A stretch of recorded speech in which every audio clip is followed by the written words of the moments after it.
ओम शांति। ओम शांति। ओम शांति। 10/11/2021 प्रातः मुरली। ओम शांति। बाप दादा मधुबन। आज प्रेम के सागर स्वीटेस्ट बेहद के बाप ने मुरली के महावाक्यों में कहा, मीठे बच्चे, भारत सभी का तीर्थ स्थान है, इसलिए सब धर्म वालों को भारत तीर्थ की महिमा सुनाओ, सबको संदेश दो। आज की मुरली का प्रश्न है, किस पुरुषार्थ से तुम्हारी अंतमति सुगति होगी, निंद्रा जीत बन जाएंगे। उत्तर में बाबा ने कहा, रात को जब सोने जाते हो तो पहले बाप और वर्षे को याद करो, स्वदर्शन चक्र फिराते रहो, जब नींद आए तो सो जाओ, फिर अंतमति सोगति हो जाएगी। सवेरे उठेंगे तो वही पॉइंट याद आती रहेगी।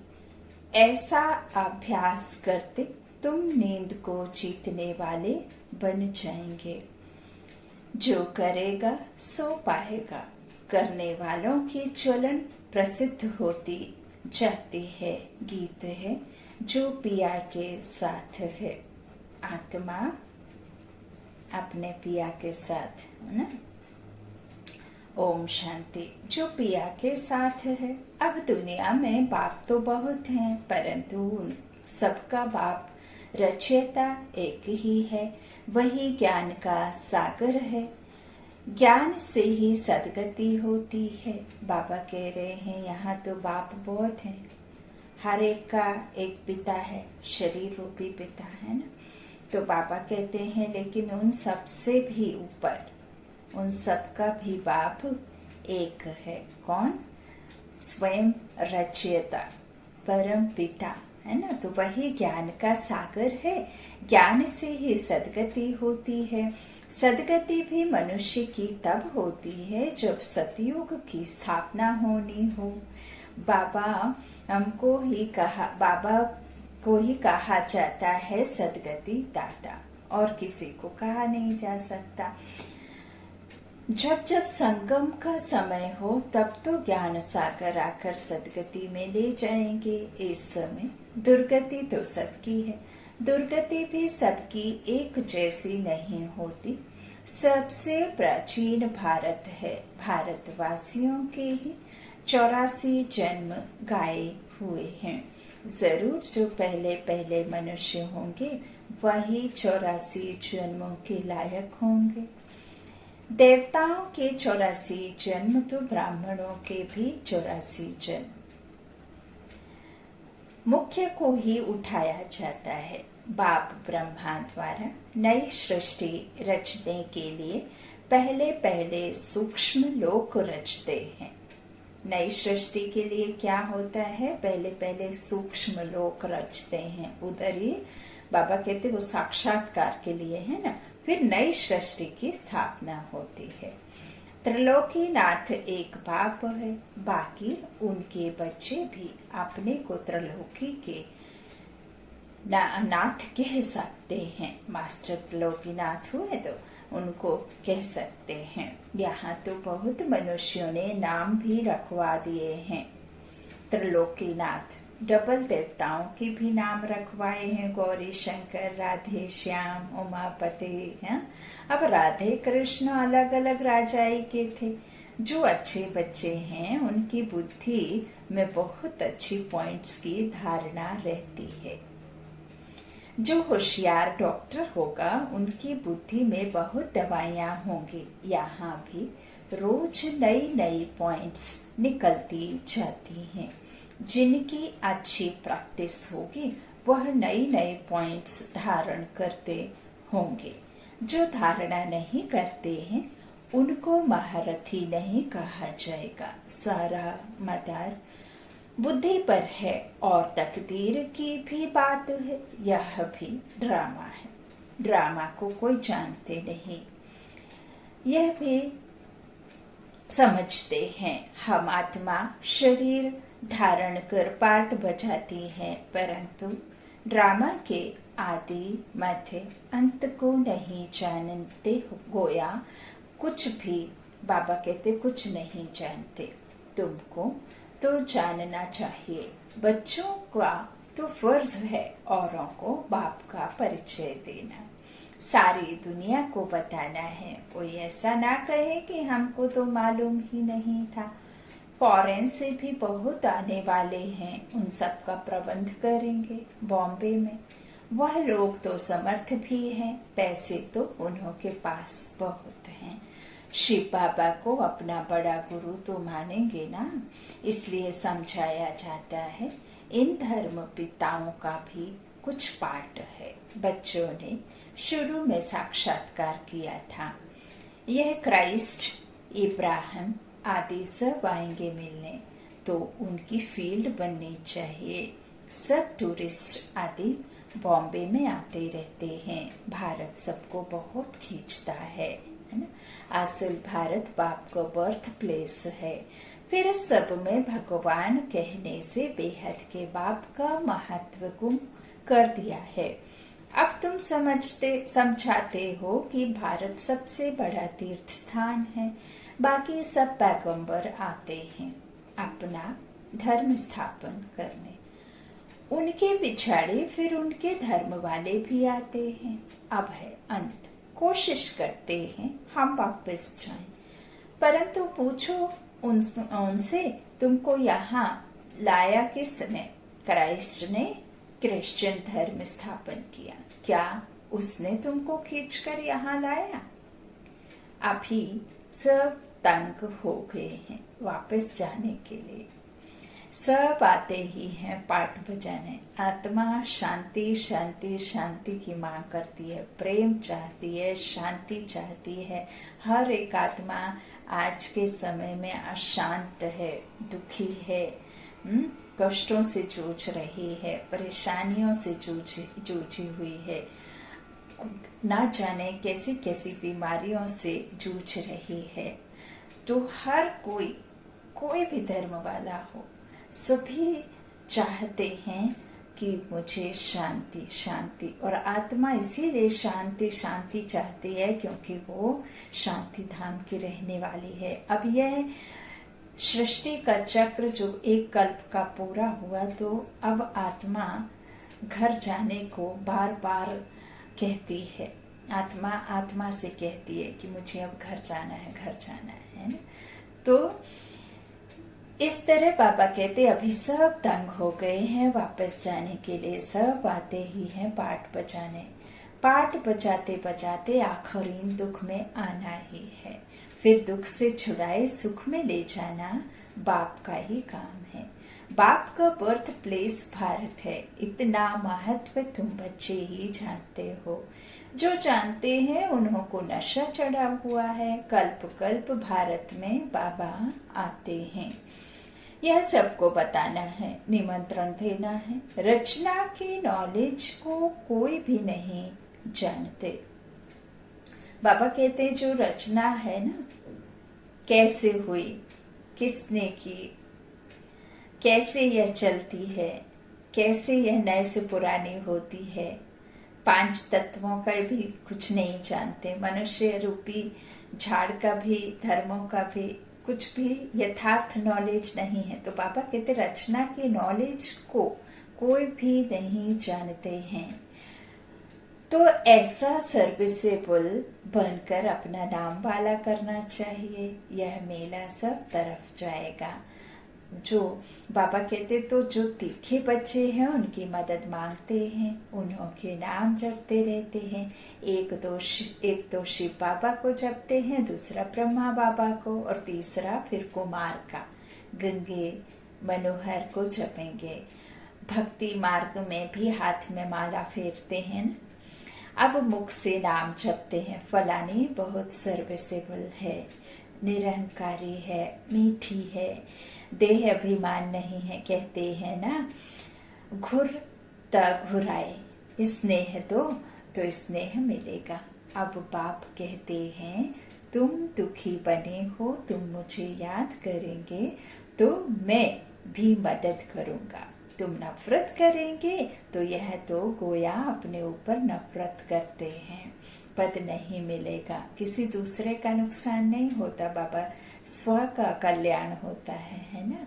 प्रेम दोगे तो प्रेम मिलेगा, सहयोगी बनोगे तो स्वतः ही सहयोगी बना लोगे सामने वाले को। बाबा कहते प्रेम दो तो प्रेम मिलता है ना, स्नेह दो स्नेह मिलेगा। अब बाबा कहते इस तरह से जहाँ मैं हूँ वहाँ क्या है, प्रेम, और जहाँ घृणा है वहाँ मैं हूँ ही नहीं, तो गोया खुद का नुकसान करते हैं। बाबा कहते पद नहीं मिलेगा, धन कितना अथाह मिलता है, किसको लॉटरी मिलती है तो कितना खुशी होती है, उनमें भी कितने इनाम आते हैं, फिर सेकंड प्राइज थर्ड प्राइज भी होती हैं। यह भी ईश्वरीय रेस है, ज्ञान और योग की रेस है। जो उनमें तीखे जाएंगे वही गले का हार बनेंगे और तख्त पर नजदीक बैठेंगे। तुम सब हो कर्मयोगी, तन लिया है तो कर्म करना ही पड़े, तो हम सब कर्मयोगी हैं। तो अपने घर को भी संभालो, क्लास में 1 घंटा पढ़ना है, फिर घर में जाकर रिवाइज करना है। स्कूल में भी ऐसे करते हैं ना, होमवर्क मिलता है तो होमवर्क करके ले जाना होता है, पढ़कर फिर घर में जाकर रिवाइज करते हैं। बाप कहते हैं 1 घड़ी आधी घड़ी, दिन में 8 घड़ी होती हैं, उनमें भी बाप कहते हैं 1 घड़ी अच्छा, आधी घड़ी 15-20 मिनट भी क्लास में पढ़कर धारणा कर, फिर धंधे धोरी में चक्र लगाओ, है ना। बाबा अपने बच्चों के लिए हर तरीके से उनको इतना फ्रीडम और इतना सहज योग बताया है, इतना कि मैं इतना तो कोई कर ही नहीं सकता, है ना। अब देखिए बाबा कह रहे हैं 8 घड़ी में आधा घंटा भी करो, 15-20 मिनट भी करो, लेकिन धारणा करो, है ना। फिर भल धंधा थोड़ी में चक्र लगाओ। आगे तुमको बाबा बिठाते थे तो बाप की याद में बैठो, स्वदर्शन चक्र फिराओ, याद का ज्ञान तो था ना। बाप और वर्षे को याद करते, स्वदर्शन चक्र फिराते, जब देखो नींद आती है तो सो जाओ, फिर अंतमति सो गति हो जाएगी। फिर सवेरे उठेंगे तो वही पॉइंट्स याद आती रहेंगी। ऐसे अभ्यास करते करते तुम नींद को जीतने वाले बन जाएंगे। जो करेगा सो पाएगा। करने वाले का देखने में आता है, चलन प्रसिद्ध होती है, देखा जाता है। यह विचार सागर मंथन करते हैं, धारणा करते हैं। कोई लोभ आदि तो नहीं है, यह शरीर पुराना है, इनका भी बहुत ख्याल नहीं करना है। यह ठीक भी तब रहेगा जब ज्ञान योग की पूरी धारणा होगी। धारणा नहीं होगी तो शरीर और सड़ता जाएगा, सड़ते सड़ते बिल्कुल ही कब्र दाखिल हो जाएगा। नया शरीर फिर भविष्य में मिलना है, आत्मा को पवित्र बनाना है। यह तो पुराना मूत पतीले शरीर है, इनको कितना भी पाउडर लगाओ तो भी वर्थ नॉट चपैनी है। अब तुम सबकी सगाई शिव बाबा से है। जब शादी होती है तो उस दिन पुराने कपड़े पहनते हैं। अब इस शरीर का स्थूल श्रृंगार ज्यादा नहीं करना है। ज्ञान योग से अपने को सजाएंगे तो परियां बन जाएंगे। यह है ज्ञान मानस सरोवर। इसमें ज्ञान की डुबकी मारते रहो तो तुम स्वर्ग की परियां बन जाएंगे। प्रजा को परी नहीं कहेंगे। कहते हैं कृष्ण ने भगाया फिर महारानी पटरानी बनाया। ऐसे तो नहीं कहेंगे भगाकर प्रजा में चंडाल बनाया, भगाया पटरानी बनाने के लिए। तुमको भी ऐसा पुरुषार्थ करना चाहिए। ऐसे नहीं जो मिला यह है पाठशाला, ऐसे नहीं। यहाँ मुख्य है पढ़ाई। गीता पाठशाला बहुत बनाते हैं, बैठकर गीता सुनाते हैं, कंठ कराते हैं। कोई एक श्लोक उठाकर फिर उस पर विस्तार से बैठ समझाते हैं। कोई ऐसे ही पढ़ते हैं, कोई एक श्लोक का पर आधा पौना घंटा भाषण करते हैं। तो उनसे बाबा कहते हैं उनसे फायदा कुछ भी नहीं है, यहाँ तो बाप बैठ पढ़ाते हैं।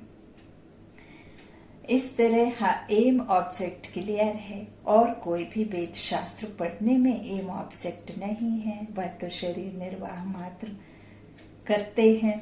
तो इस तरह देखिए, कोई भी शास्त्र पढ़ने के पीछे उनका एम ऑब्जेक्ट क्या है? अपने परिवार की पालना करना है ना। तो यहाँ तो स्वयं परमपिता परमात्मा आपको जो ज्ञान दे रहे हैं उससे सदगति होनी, 21 जन्मों का वर्षा मिलना ना, आधे पीढ़ी के लिए सुख है ना, 21 पीढ़ी के लिए। तो इस तरह ऑब्जेक्ट क्लियर है, और वहाँ तो कोई एम ऑब्जेक्ट ही नहीं। पुरुषार्थ करते रहो, हाँ, परंतु मिलेगा क्या?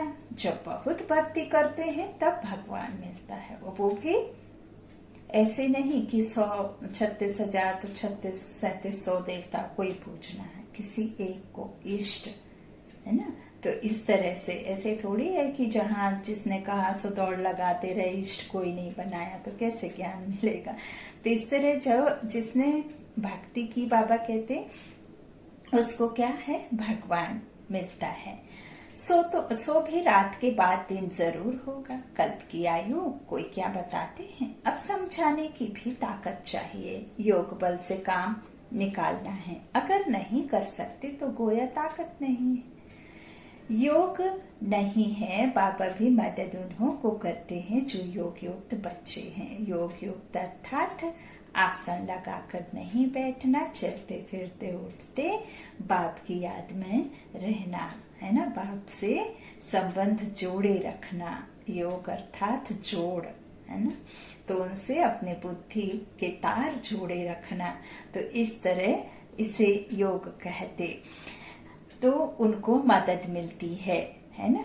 योग युक्त बच्चे हैं तो मदद मिलती है। ड्रामा में जो है वह रिपीट होता है, सेकंड सेकंड जो पास जो होता जाता है, टिक टिक टिक होती जाती है। हम श्रीमत से एक्ट में आते हैं। श्रीमत पर नहीं चलेंगे तो श्रेष्ठ नहीं बनेंगे। नंबर बार तो है ना। यह लोग समझते हैं हम एक हो जाएं, पर अर्थ का पता ही नहीं। तो एक क्या हो जाएं? क्या एक फादर हो जाना चाहिए या एक ब्रदर्स हो जाना चाहिए? अगर ब्रदर्स कहते हो तो ठीक, तो भी ठीक है। श्रीमत से बरोबर हम एक बन सकते हैं। तुम सब एक मत पर चलते हो। तुम्हारा बाप टीचर गुरु एक ही है। जो पूरा श्रीमत पर नहीं चलेंगे वह श्रेष्ठ नहीं बन सकेंगे। अगर एकदम नहीं चलेंगे तो खत्म हो जाएंगे। रेस में जो लायक होशियार होते हैं उनको ही रखते हैं। बड़ी रेस में अच्छे घोड़े निकालते हैं, क्योंकि लॉटरी भी बड़ी रखते हैं। यह भी ह्यूमन अश्व रेस है। हुसैन का भी घोड़ा दिखाते हैं। हिंसा 2 प्रकार की होती है। नंबर 1 है काम खटारी, जो आधा कल्प से अपना भी खून दूसरों का भी खून करते आए। इस हिंसा को कोई जानते ही नहीं, गुप्त हिंसा। सन्यासी भी ऐसे नहीं समझते हैं, सिर्फ वह कह देते हैं यह बेकार है। बाप तो कहते हैं बच्चे यह काम महाशत्रु है, यह आदि मध्य अंत दुख देने वाला है। यह भी सिद्ध कर बताना है कि हमारा प्रवृत्ति मार्ग है, राजयोग है, तुम्हारा हठ योग है।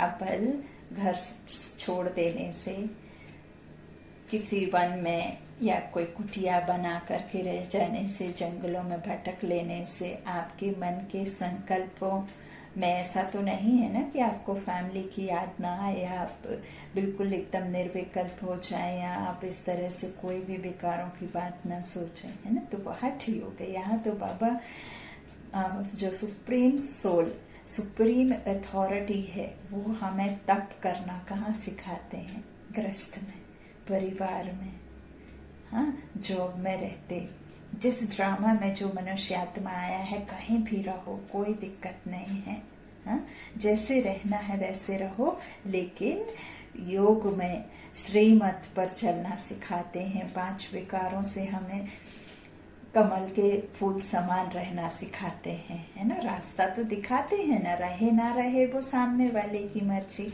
तो बाबा कहते इस तरह से उसे हठ, तुम्हारा हठ योग, बाबा कहते हैं हमारा प्रकृति मार्ग है, राजयोग है, तुम्हारा हठ योग है। तुम शंकराचार्य से हठ योग सीखते हो, हम शिवाचार्य से राजयोग सीखते हैं। आगे चलकर तुम्हारी प्रत्यक्षता होगी जरूर। कोई प्रश्न पूछते तो देवताओं के 84 जन्म 5000 वर्ष में हुए, क्रिश्चियन के कितने हुए, क्राइस्ट को 2000 वर्ष हुए, अब हिसाब करो उनके एवरेज कितने जन्म हुए, 30-32, यह तो क्लियर है। जो बहुत सुख देखते हैं वह बहुत दुख भी देखते हैं, और धर्म वालों को कम सुख कम दुख मिलता है। एवरेज का हिसाब निकालना है। मुख्य जो प्रिसेप्टिव्स हैं उनका जन्म निकालेंगे, पीछे जो आते हैं वह थोड़े थोड़े जन्म लेते हैं। बुद्ध का, इब्राहिम का भी हिसाब निकाल सकते हो करके, 1-2 जन्म का फर्क पड़ेगा। एक्यूरेट तो नहीं बता सकते, अबाउट में समझाते हैं, है? यह सब बातें विचार सागर मंथन करने की हैं। कोई पूछे तो क्या समझाएं, फिर भी बोलो पहले बाप को याद करो, क्योंकि बाप से वर्षा लेना है। जन्म जितने लिए होंगे उतने ही लेंगे। बाप से वर्षा लो, अच्छी रीति समझाना है, ऐसे नहीं कि गुस्सा हो जाना। मेहनत का काम है। बच्चे बम्बई में बहुत मेहनत कर रहे हैं क्योंकि उनको बहुत सक्सेसफुल होना है। इसमें बुद्धि चाहिए, बाबा के धन से बहुत लव चाहिए। कोई तो धन नहीं लेते, अरे ज्ञान रत्न लो और धारण करो तो कहते हैं हम क्या करें, हम समझते नहीं समझते हो तो तुम्हारी भाभी। अच्छा, मीठे मीठे सिकिलाधे बच्चों प्रति माता पिता बाप दादा का याद प्यार और गुड मॉर्निंग। रूहानी बाप की रूहानी बच्चों को नमस्ते। हम रूहानी बच्चों की रूहानी माता पिता बाप दादा को याद प्यार और गुड मॉर्निंग। शुक्रिया बाबा, मीठे बाबा, प्यारे बाबा, सबका साथी सबका सहारा। धारणा के लिए मुख्य सार है। पहला, बच्चों से बाबा ने कहा शरीर को ठीक रखने के लिए ज्ञान योग की धारणा करनी है। किसी भी चीज का लोभ नहीं रखना है। इस ज्ञान योग से सजना है, स्थूल श्रृंगार से नहीं। दूसरा है, एक घड़ी आधी घड़ी पढ़ाई अवश्य पढ़नी है। ज्ञान और योग में रेस करनी है। आज का वरदान बच्चों को बाबा ने दिया, सर्व के दिलों के राज को जान, सर्व को राजी करने वाले सदा विजयी भव। विजयी बनने के लिए हर एक के दिल के राज को जानना है। किसी के मुख द्वारा निकलने वाले आवाज से उसके दिल के राज को जान लो तो विजयी बन सकते हो। लेकिन दिल के राज को जानने के लिए अंतर्मुखता चाहिए। जितना अंतर्मुखी रहेंगे उतना हर एक के दिल के राज को समझकर जानकर उसे राजी कर सकेंगे। राजी करने वाले ही विजयी बनते हैं। आज का स्लोगन है, वैराग्य ऐसी योग धरनी है जिसमें जो भी फल डालेंगे वह फलीभूत अवश्य होगा। वैराग्य ऐसी योग्य धरनी है जिसमें जो भी फल डालेंगे वह फलीभूत अवश्य होगा। ओम शांति, ओम शांति, ओम शांति।